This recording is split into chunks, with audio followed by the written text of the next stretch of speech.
Officer Daniels came upon a devastating find while on a regular patrol at a nearby retail complex. He discovered a 3-year-old child sitting by herself in the far corner of the parking lot, hardly apparent among all the parked automobiles. Welcome to USA Stories channel. Do not forget to subscribe and activate the bell button to receive all new updates.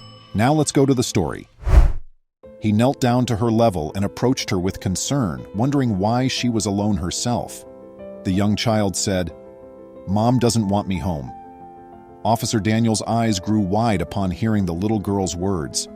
What sort of parents would act in this manner? There has to have been a miscommunication of some sort. Most likely, the girl didn't even know what she was saying.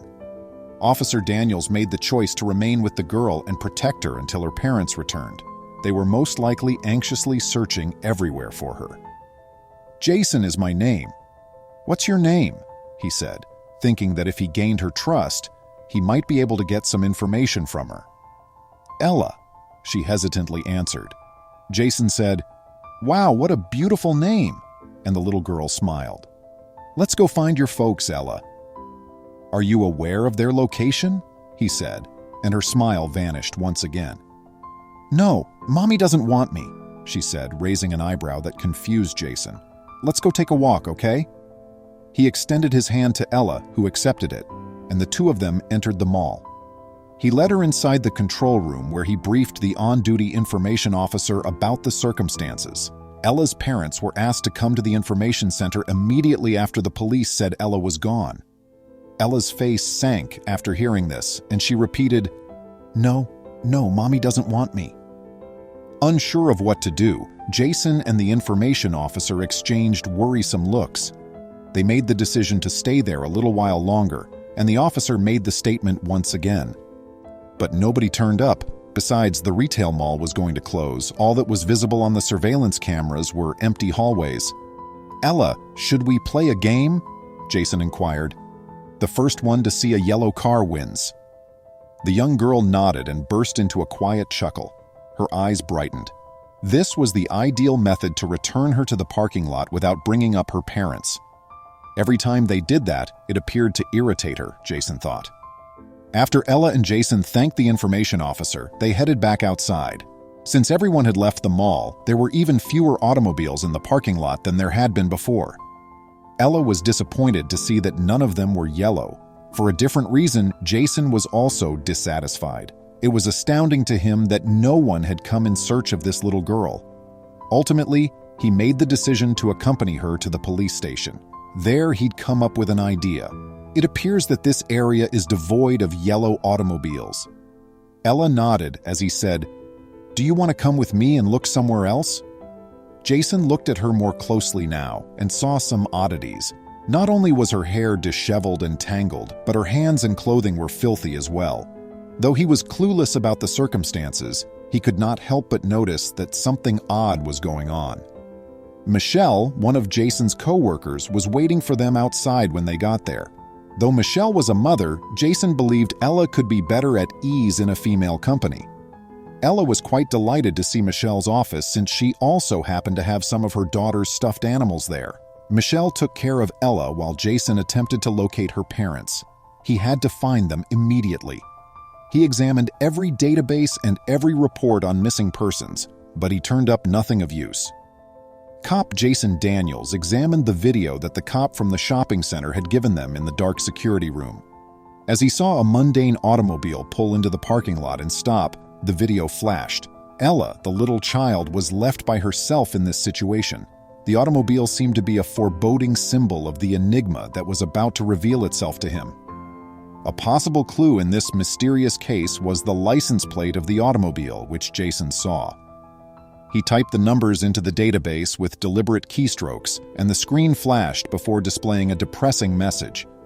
Not a match was discovered. The automobile vanished from the system completely, like to a ghost, adding to the mystery surrounding Ella's entrance. The automobile was inextricably linked to Ella, but its history remained a mystery. To follow the little hints he had to go farther. Resolved, Jason made the decision to take his quest outside of the databases and computers and into the actual world, the place where Ella's narrative first started. Jason went outside into the busy street that surrounded the mall. He went up to customers and other bystanders, holding up Ella's photo, and asked whether anyone knew her. Their expressions were a mixture of worry and interest, but none had any real knowledge about the small girl who had found herself at the heart of an increasingly intriguing story. A man, his voice laced with anxiety, answered, "Yes, I've seen her," in a tiny cafe a block away from the mall. "She often wandered around here late at night, always alone." Jason felt a chill go down his spine as he described Ella's isolation throughout the quiet night. Mixed stories were given by other retailers. Some recounted seeing an Ella-like girl playing alone at strange hours. They had no idea who she was by name or anything about her parents. Their tales were shards, echoing of a kid glimpsed but unknown, contributing to the mystery that shrouded her. Once back at the police station, Ella started to act differently around Jason and Michelle. Gradually, her initial fear gave way to a cautious contentment. Ella's voice disrupted the stillness at the station during a peaceful moment. She mutely said, "There was a big house with blue doors," as she peered into the distance. Her brow furrowing in concentration, she attempted to put together the fractured recollections in an attempt to remember more. This insignificant yet striking detail provided Jason with a concrete lead in a sea of doubt, leading him down a new path in his investigation. Ella started talking more about her particular preferences as she got more at ease in the station. When she talked about her favorite toys, a set of vibrantly colored blocks and a tattered teddy bear, her face lighted up with excitement. As the days went by, Jason saw that his concern for Ella's welfare grew, watching as she gradually changed from a timid, lonely youngster to a confident, outgoing young lady. A growing sense of accountability and connectedness washed over him. There was an unseen tie between them that grew stronger every day and made him want to do all in his power to support her. Inspired by Ella's statement, Jason set out to find the blue-doored mansion. He rummaged around the forgotten areas of the community, looking for that particular color. Jason's persistence paid off in a desolate section of town. The blue-doored home Ella had described was standing there. Jason felt a chill go down his spine as he described Ella's isolation throughout the quiet night. Mixed stories were given by other retailers. Some recounted seeing an Ella-like girl playing alone at strange hours. They had no idea who she was by name or anything about her parents. Their tales were shards, echoing of a kid glimpsed but unknown, contributing to the mystery that shrouded her. The fact that the shelter was involved implied that Ella's mother had asked for assistance, pointing to more serious problems in the family that had hitherto been kept a secret. She claimed in her letter that she was sick and was unable to take care of Ella on her own. These letters' urgent and frightened tones expressed a mother's need for assistance in keeping her kids safe. Jason made the decision to pay a personal visit to the women's shelter in an effort to get additional information. When Jason got to the shelter, he accepted himself for having hard talks. The staff, understanding of his plight, revealed Ella's mother's terrible reality. Overwhelmed by her situation, she had taken sanctuary there. Their disclosure depicted a lady seeking refuge for herself and her daughter in the face of overwhelming adversity. The most devastating information Jason discovered concerned Ella's mother's fate. He was told by the shelter officials that she had died from a serious illness. Jason was very affected by this revelation, realizing the extent of the anguish Ella's mother must have had, waging a war she would inevitably lose and leaving Ella all by herself. Jason also asked Ella about her father when he was there. The personnel at the shelter knew very little, but the information they did have was not encouraging. They thought he had vanished after engaging in illicit activity. Jason realized how horribly true it was that Ella had been abandoned.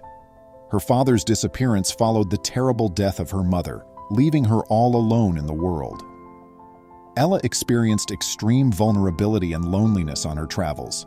Jason thought it over and came to a deeply felt conclusion. He decided to take Ella in as a foster child after being moved by her tale and the relationship they had developed. It was a choice motivated by a strong sense of connection and caring, in addition to obligation. Jason started his journey through the complicated foster care system. It was a tangle of legal procedures, meetings, and paperwork. He was adamant despite the difficulties. By a stroke of luck, Jason happened to meet Ella's maternal grandparents. Ever since Ella's mother vanished, they had been looking for her. Through this revelation, Ella was able to connect with her mother and her history, which had previously been absent from her life, and learn about a previously unknown aspect of her family. Ella and her grandmother had an intensely emotional meeting. Ella saw it as the revelation of a family she was unaware she had. It marked the conclusion of a difficult and uncertain quest for her grandparents. A new family relationship formed. Tales were exchanged, tears were shed, and a hole in Ella's life was filled with love and connection. Jason, who is now Ella's godfather, reflects on their trip at the end of the narrative. He reflected on Ella's enormous influence on his life and how she had changed him in unexpected ways. His relationship with Ella was marked by compassion, difficulty, and finally love. It served as evidence of the unexpected turns life may take, as well as the transformational effect of helping others. Please remember to subscribe to our channel, give us a thumbs up, and turn on the notification bell so you won't miss any of our videos. If you enjoyed the tale, the next video that plays on your screen will probably move you too.